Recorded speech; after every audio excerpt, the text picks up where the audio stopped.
Écoutez, Tamar Ben-Gvir a simplement appliqué le minimum syndical pour les conditions de détention de terroristes, selon les conventions de Genève, les conventions internationales.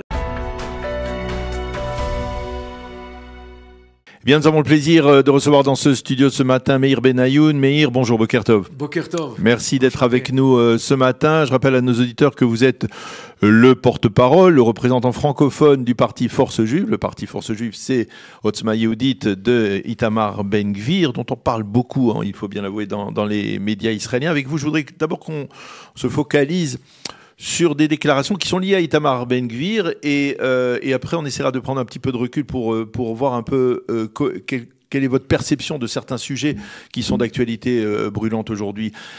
On a beaucoup dit avec le retour des otages vivants, que les mesures, on va dire punitives, collective prise par Itamar Ben-Gvir en tant que ministre de la Sécurité nationale dans les prisons israéliennes contre les terroristes qui sont détenus dans les prisons israéliennes, c'est-à-dire on va dire un durcissement très net de leurs conditions de détention. Cela a eu un impact sur les otages, les familles d'otages. Les otages eux-mêmes ont affirmé en revenant que lorsque les terroristes du Hamas apprenaient que les conditions de leurs proches dans les prisons israéliennes étaient durcies, bien cela, il les frappait plus massivement. Et puis il y a d'autres avis. Alors je voudrais, qu'est-ce que vous répondez à ceux qui parlent comme cela de Ben-Gvir et qui disent que finalement il y a une relation de cause à effet dans le comportement de Itamar Ben-Gvir?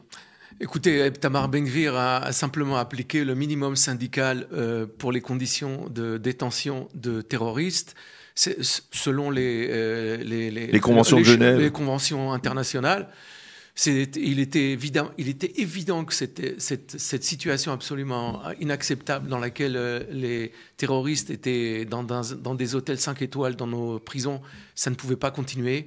Je veux dire, si Itamar Ben-Gvir n'avait pas pris ces mesures, il aurait été complètement discrédité, il n'aurait pas été crédible. On ne peut pas prôner un durcissement. Oui, mais alors on veut dire peut-être qu'il y a effectivement une nécessité de durcir les détentions, surtout dans une période de guerre où le Hamas lui-même se comporte de manière particulièrement cruelle avec les otages. Mais est-ce que c'était peut-être le moment, est-ce qu'il n'y avait pas...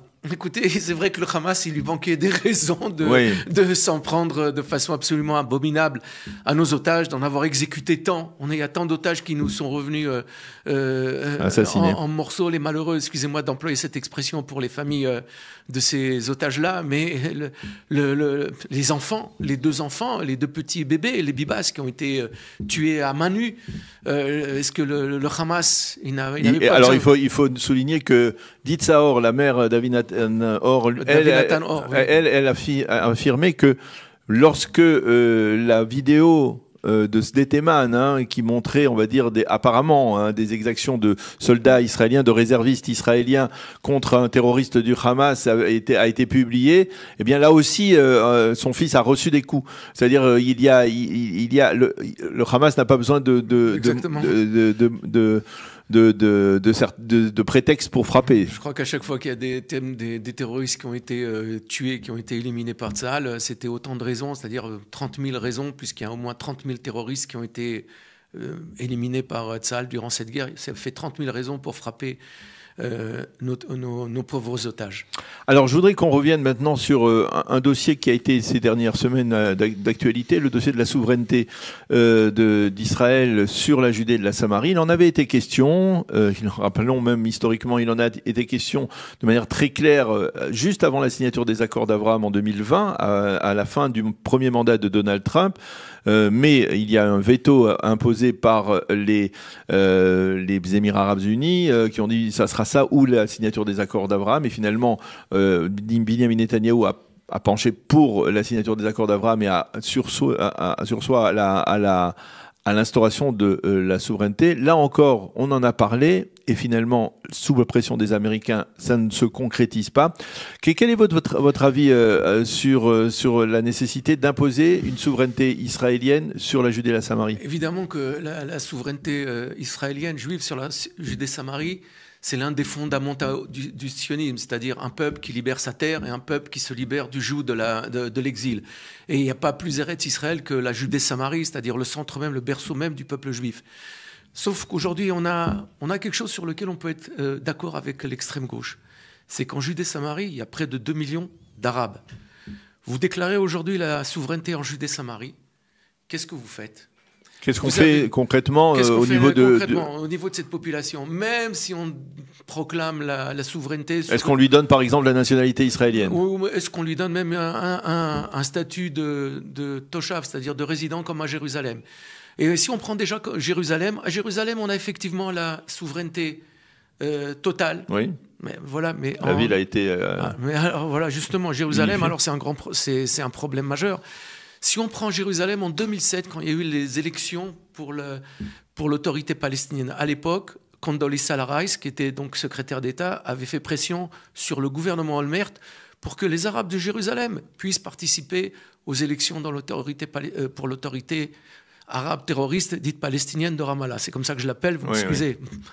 Les résultats étaient ainsi. Le Hamas a eu la majorité des voix, c'est-à-dire la plupart des voix pour les partis, en Judée-Samarie, beaucoup plus dans la bande de Gaza. Dans la bande de Gaza, ça a été une majorité écrasante de 70%, vous me corrigez si je me trompe.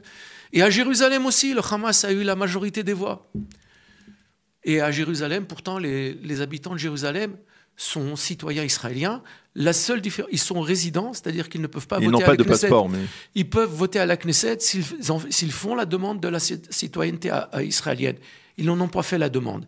Mais ils ont tous les droits qui nous sont octroyés, c'est-à-dire le Bitoach Leumi, la sécurité sociale, les études pratiquement gratuites. D'ailleurs, ils ont même. Alors, concrètement, vous êtes en train de me dire que c'est pas indispensable de soulever ce sujet maintenant ? De facto, ils étaient 28%. C'est-à-dire, il faut voir la réalité sur le terrain, c'est que Israël est souverain sur la... La ville, de facto, est divisée. Jérusalem, pour tout observateur neutre qui viendrait de l'étranger, il constate que cette capitale, c'est une capitale binationale. Il y a près de 50% des habitants de Jérusalem qui sont arabes. Vous les voyez ici, vous les voyez à Rehov Anivim, vous voyez à... C'est pas tout à fait exact, 50%, c'est plutôt 2 tiers, 1 tiers. On dit 45%. Non, les dernières statistiques, c'est 45%. Moi, je dis que ces statistiques sont minorées. J'estime que c'est 50%.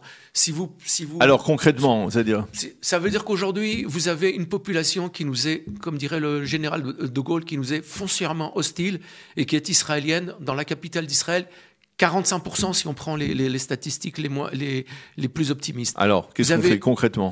Vous avez une ville binationale. Par contre, quand vous avez dans la bande de Gaza, quand vous avez un plan qui a été diffusé par le président Trump, mais en fait, ce n'est pas le président Trump, c'est le gouvernement d'Israël qui parle de relocalisation des Arabes de la bande de Gaza. Si on réussit ça dans la bande de Gaza, il y a le message passera aussi pour la Judée-Samarie. Aujourd'hui, grâce à Dieu, on a fait un accord avec les derniers accords qui ont été conclus à Washington. L'Indonésie va y participer. L'Indonésie est intéressée à prendre 100 000 Arabes de la bande de Gaza. Non mais alors attendez, là on se disperse un peu. C'est-à-dire on parle de souveraineté. La souveraineté, on en parle en Judée, en Samarie, parce que c'est le berceau du peuple juif. Et il y a une certaine logique. Gaza, c'est pas exactement le berceau du peuple juif, même si on peut dire que certains, selon certains avis, mais disons que ce qui est essentiel, c'est la Judée et la Samarie. On parle de la Judée et la Samarie. Est-ce que finalement, là, vous êtes favorable à l'instauration d'une souveraineté? Non, la priorité, selon moi, je ne sais pas si le ministre Ben-Gvir partage cet avis, mais la priorité, selon moi, selon Baruch Marzel aussi, qui est un ami, qui a été l'un des fondateurs du parti Otzma Yehudit, c'est d'encourager l'émigration des Arabes de Judée-Samarie. Ça a été une politique officielle du gouvernement de gauche, depuis Levi Eshkol en 1967, jusqu'au gouvernement Rabin en 1967. Il y avait une unité quasi semi-clandestine au sein du bureau du Premier ministre qui consistait à encourager l'émigration des Arabes de Judée-Samarie et de la bande de Gaza. Ça n'a pas tout à fait marché, mais ça a été une réalité. Vous savez, il n'y a pas très longtemps, vous avez un grand auteur qui est connu du public francophone, Michel Barzoar. notre espion à Damas. Je ne sais pas si vous vous rappelez de celui-là. Il fait partie de ce qu'on appelle du mainstream du parti travailliste, c'est-à-dire c'est le biographe de Ben Gurion et de Shimon Peres, etc. Alors, il a été interviewé il n'y a pas très longtemps pour Arutz Tov, où il déclare qu'en 1967, quand Ben Gurion a toujours considéré dans les années 50 que l'État d'Israël devait s'étendre jusqu'en dans la bande de Gaza, Judée-Samarie et même une partie de la Jordanie comme le royaume des Asmonéens. Que la Jordanie n'avait pas aucune légitimité en soi en tant que peuple jordanien, etc. Que c'était une partie de la Palestine mandataire. Qu'a dit Ben Gurion en 1967 quand la bande de Gaza a été prise? Elle a dit on aurait dû la prendre, mais aujourd'hui, devant une telle masse d'Arabes, on ne peut pas le faire. Ce n'est pas réalisable aujourd'hui. Ce qu'on pouvait faire en 1948, on ne peut plus le faire aujourd'hui. Que dirait aujourd'hui Ben Gurion quand il y a un gouvernement américain, une administration américaine qui est favorable, qu'on a un pays... Oui, mais elle est favorable. C'était un des plans du président Trump, mais aujourd'hui, il n'en reparle plus. Aujourd'hui. On n'en reparle plus, mais on parle toujours... Il y a toujours, comment dirais-je, des Arabes de la bande de Gaza qui sont évacués vers la France. Récemment, ils ont été évacués de la France. Ils sont passés par Israël. Ouais. Et un plan pour en évacuer 100 000 vers l'Indonésie et qui seront indemnisés. Regardez, Daniel. Daniel, regarde. Je me permets juste, si ça ne vous dérange pas, avant le 7 octobre, durant l'année 2023, il y a un journaliste de la bande de Gaza qui avait été interviewé, je ne me souviens plus par quelle radio ou quelle télévision israélienne, pour dire que la situation était tellement terrible dans la bande de Gaza qu'un sondage avait stipulé que plus de 50% des jeunes hommes entre 17 et 35 ans souhaitaient partir, mais ils n'avaient pas l'argent pour passer à Rafah, pour passer par l'Égypte. Il fallait, je crois qu'ils devaient payer $2000. À l'époque, le ministre Ben-Gvir avait dit, c'est très simple, qu'on leur donne cet argent, on leur donne ces $2000 et qu'ils s'en aillent, ou même, encore mieux, qu'on les fasse passer en Israël tout en prenant toutes les mesures de sécurité pour qu'ils ne passent pas des armes ou des bombes, et on les aide à passer dans les pays de leur choix, et on les dédommage. Alors ? C'est la meilleure des choses à faire aujourd'hui. Quand vous avez aujourd'hui une population en Judée-Samarie, dans la bande de Gaza, qui désire partir, quand vous avez en Judée-Samarie une population qui a 4 ans... Mais concrètement... même s'il y a une population aujourd'hui qui désire partir, et il est certain qu'il y a des milliers de personnes qui voudraient, on le sait, dans les zones qui sont sous contrôle aujourd'hui du Hamas, puisque le Hamas est toujours là, ils savent que s'ils émettent le moindre bruit en faveur d'une immigration, ils ne survivront pas. Écoutez, tout le monde le sait. C'est là où notre effort doit se concentrer. À mon avis, ça doit être même notre priorité, bien avant la souveraineté. Pas seulement dans la bande de Gaza, dans la Judée-Samarie aussi. Donc en fait, vous nous expliquez que la souveraineté, c'est une mesure qui est souhaitable, bien entendu, dans l'absolu, mais aujourd'hui, c'est pas la priorité. La priorité, c'est l'émigration, le départ des Palestiniens, des Palestiniens de la bande de Gaza et des Palestiniens de Judée et de Samarie, même de Jérusalem aussi. Jérusalem, moi j'ai aidé un docteur, j'ai aidé parfois des personnes à immigrer qui étaient intéressées à ne pas rester à Jérusalem, qui avaient des métiers, qui étaient des cadres, des médecins pour pouvoir travailler en Europe. Alors, je voudrais qu'on aborde aussi avec vous un autre sujet qui est lié à la Judée et à la Samarie et dont on parle beaucoup ces derniers mois, et on a beaucoup parlé en fait quasiment depuis le début de la guerre. C'est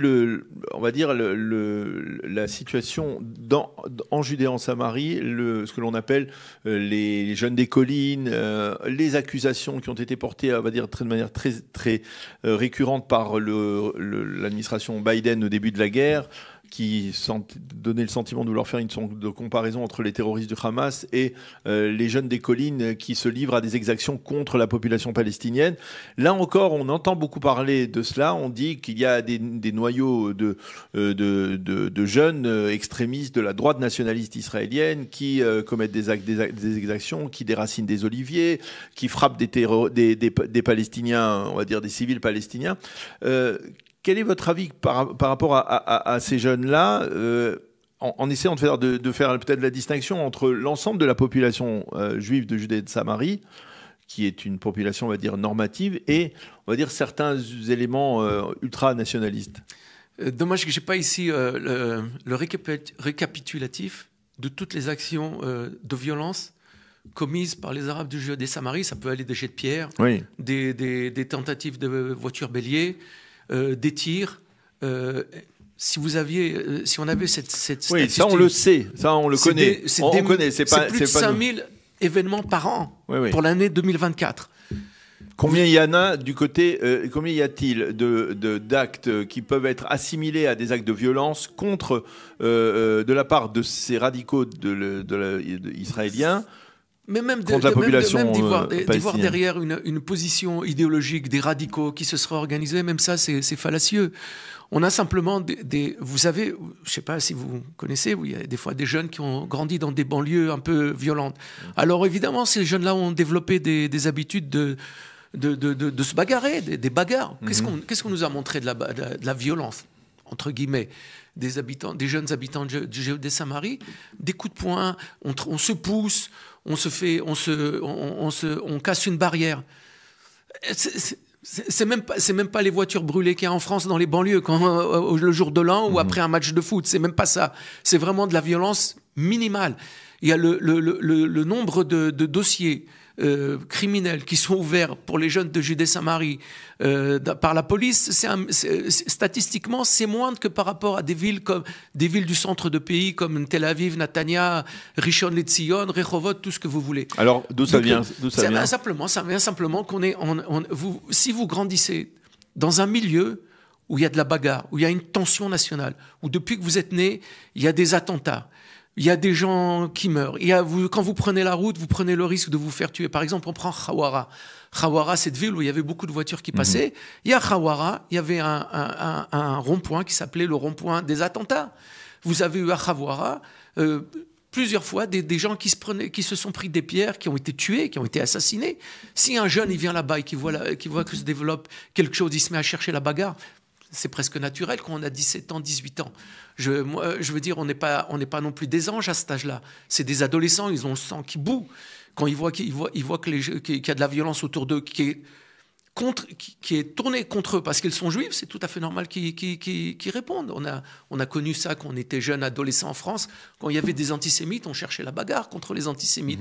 Pourquoi en Judée-Samarie, où il y a une situation paroxysmique de violence, tout d'un coup, il faudrait que les gens, les jeunes adolescents qui ont le sang qui bout, il y a les hormones, il faudrait qu'ils soient tranquilles. C'est pas des gens de 60 ans comme nous qui avons de la réserve et qui avions la possibilité de garder notre calme. C'est pas la même chose. Je crois qu'on leur fait un mauvais procès. Ça veut pas dire que ça et là, il y a des fois, il peut y avoir des gens, des petits jeunes qui sont violents, qui sont un peu échevelés.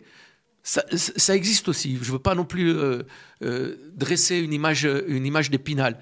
Mais il faut mettre les choses à leur juste proportion. Dans toute population, il y a des jeunes qui sont un peu excités, agités, et c'est tout à fait normal. Et par rapport au reste de la population dans le pays d'Israël, c'est rien du tout. C'est peut-être la jeunesse la plus sage. Film, même si on compare par exemple à ce qui se passe dans le secteur arabe israélien où il y a plus de 250 morts de règlement de compte entre les différents clans dans la société arabe israélienne. Effectivement. Alors, dernier point, peut-être qu'il nous reste quelques minutes, je voudrais aborder un dernier sujet qui se rapporte puisqu'on vient de marquer le 30e anniversaire de l'assassinat de Rabin.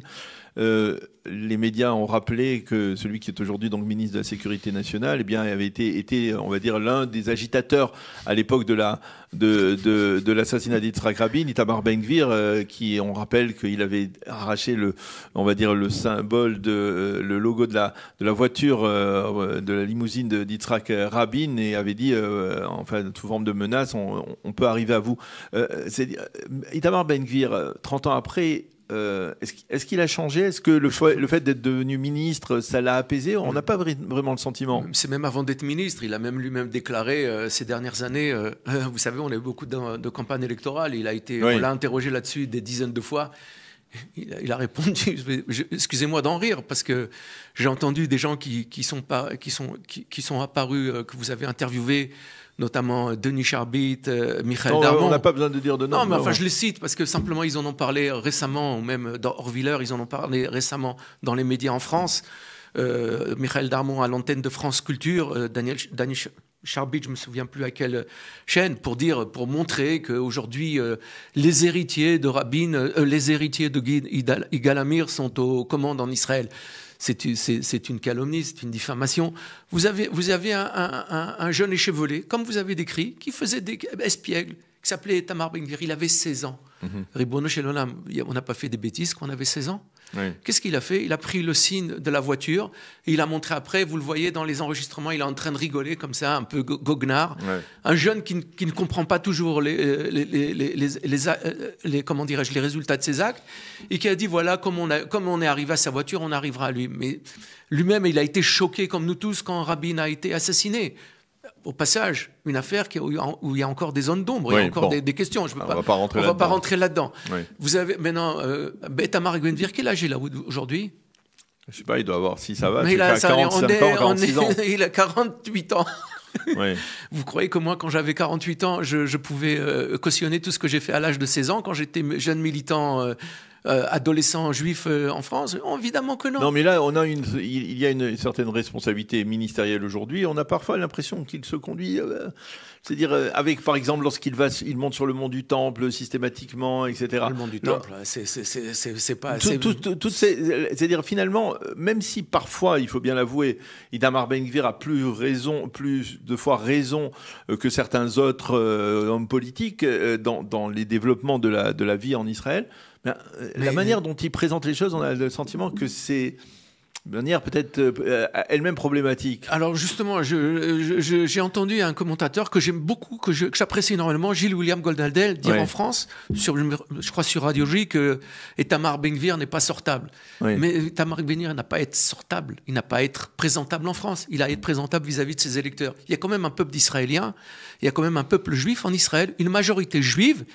Alors en fait, c'est peut-être ça la question. On ne peut pas l'assigner à domicile et lui dire vous n'êtes pas sortable parce que vous c'est peut-être ça la question, et ce sera ma dernière question. C'est-à-dire, comment vous expliquez que finalement Itamar Ben-Gvir, il appartenait, on va dire, à la marge, aux marges de la droite nationaliste il y a 30 ans, et aujourd'hui il est ministre, c'est-à-dire qu'il a un poids politique, ça veut dire qu'il y a des dizaines de milliers d'électeurs qui votent pour lui. Comment vous expliquez ce glissement ? C'est très simple, c'est que tout simplement, nous sommes le lendemain, excusez-moi, je vais citer un personnage qui est toujours controversé en Israël, c'est le Rav Meir Kahana, qui s'exprimait de façon très ardue, très véhémente. Mais il se trouve que les analyses qu'il a faites, on peut ne pas être d'accord avec les solutions qu'il proposait, mais ces analyses, ces 30 dernières années, lui ont donné raison. On ne cautionne pas tout ce qui a été dit, tout ce qui a été prôné, mais il faut quand même réfléchir de façon rationnelle. Quand le Rav Kahana, par qui a été comment dirais-je, inspiré Ben-Gvir, bien qu'aujourd'hui il ne s'en réclame plus. Ça, parce que c'est ça, il ne s'en réclame plus. L'idéologie du Rav Kahana, elle est mise de côté, même par Itamar Ben-Gvir. Mais abstraction faite de l'idéologie, les constats. Sur quoi, par exemple? Sur quoi aujourd'hui? C'est que sur ce qui s'est passé dans la bande de Gaza et dans Judée-Samarie. C'est-à-dire de la prise de conscience que finalement les Palestiniens ne souhaitent pas un État, ils souhaitent surtout détruire l'État d'Israël. On s'est laissé bercer par toutes les symphonies de paix dans les années 90, et toutes les actions qui ont été prises en conséquence, notamment par le gouvernement Peres et Rabin, se sont soldées par des tragédies incroyables. Le 7 octobre, c'est un résultat direct de Gaza et Jéricho-Techila. On peut pas, c'est indéniable.